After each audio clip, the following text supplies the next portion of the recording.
वास्तूचे रक्षण आणि वाईट नजरेचा संपूर्ण नाश. स्वामी समर्थ म्हणतात, थांब, तुझ्या घराला कोणाची तरी वाईट नजर लागली म्हणून घाबरून गेला आहेस ना? घरात पाऊल ठेवताच अस्वस्थ वाटतंय, सतत कोणीतरी आजारी पडते आणि सगळे चाललेली कामं ऐनवेळी बिघडतात. वाटतंय ना की वास्तूवर नकारात्मकतेचं सावट आहे. पण थांब, आता तुझा हा स्वामी तुझ्या घराभोवती असं एक अभेद्य कवच तयार करणार आहे, ज्याच्यासमोर जगातली कोणतीही वाईट नजर किंवा वाईट ताकद टिकूच शकणार नाही. त्यामुळे हा भाग शेवटपर्यंत ऐक. कारण आज तुझ्या वास्तूचं रक्षण मी स्वतः करणार आहे. तुला नेहमी असे वाटते की तुझ्या हसत्या-खेळत्या घराला कोणाची तरी वाईट नजर लागली आहे किंवा कोणीतरी तुझ्या प्रगतीवर जळणारे लोक आहेत, ज्याने तुझ्या घरावर काहीतरी वाईट करणी बाधा केली आहे. तुला असं वाटतं की तुझ्या घरामध्ये मोठा वास्तुदोष आहे, म्हणूनच घरात सतत अस्वस्थता जाणवते. पैसा टिकत नाही आणि घरातील माणसांची मने सारखी चिडचिड होतात. माझ्या प्रिय मुला, जरा शांत हो, डोक्याला हात लावून बसू नकोस.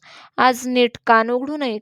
जोपर्यंत माझ्या नामस्मरणाचा, माझ्या श्री स्वामी समर्थ या महामंत्राचा जप तुझ्या घरात मनोभावे सुरू आहे, तोपर्यंत या जगातली कोणतीही वाईट नजर, कोणतीही तांत्रिक मंत्रिक शक्ती, कोणतीही वाईट बाधा किंवा कोणतीही नकारात्मक ऊर्जा तुझ्या घराचे, वास्तूचे किंवा तुझ्या कुटुंबाचे काहीच वाकडे करू शकत नाही.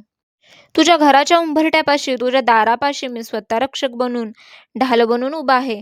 माझ्या परवानगीशिवाय जगातली कोणतीही नकारात्मक ऊर्जा तुझ्या घरात प्रवेश करूच शकत नाही. मग तू विनाकारण लोकांच्या बोलण्याने किंवा संशयाने स्वतःचे मन का घाबरून घेत आहेस? भीती हाच नकारात्मकतेचा सर्वात मोठा दरवाजा असतो.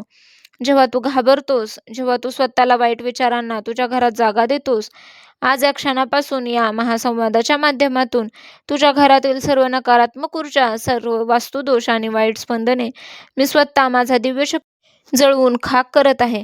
पण माझ्या मुला, वास्तूचे रक्षण करण्यासाठी तुलाही काही साधे पण महत्त्वाचे नियम पाळावे लागतील. वास्तू म्हणजेच तुमचे घर. तिथे नकारात्मकता कशी जन्माला येते हे समजून घे. घरात रोज सकाळी आणि संध्याकाळी कमीत कमी 15 ते 20 मिनिटे माझा महामंत्र किंवा कोणती पवित्र स्तोत्र मोठ्या आवाजात चालू ठेवत जा. त्या नामाच्या आणि मंत्राच्या पवित्र कंपनाने घरातील वास्तू आपोआप शुद्ध होते. घराचे मुख्य प्रवेशद्वार नेहमी स्वच्छ आणि प्रसन्न ठेव, कारण तिथूनच घरात लक्ष्मी आणि सकारात्मक ऊर्जा प्रवेश करत असते.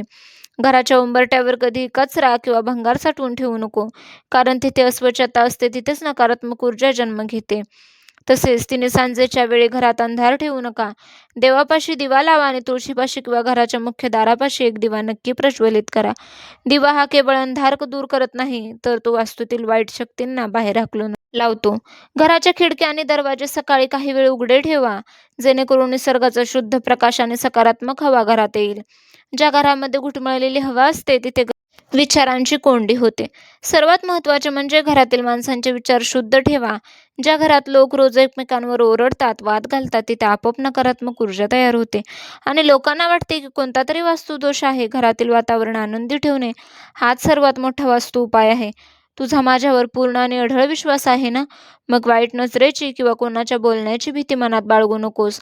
माणसांची नजर फक्त बघू दे आणि ती बघू शकते, पण तुझा हा स्वामी समर्थ काही बदलू शकतो. तुझे घर, तुझे कुटुंब आणि तुझी वास्तू माझ्या हा बद्ध छत्राखाली पूर्णपणे सुरक्षित आहे. निश्चिंत राहा आणि सुखाने जग. भिवू नकोस, मी तुझ्या पाठीशी आहे. श्री स्वामी समर्थ.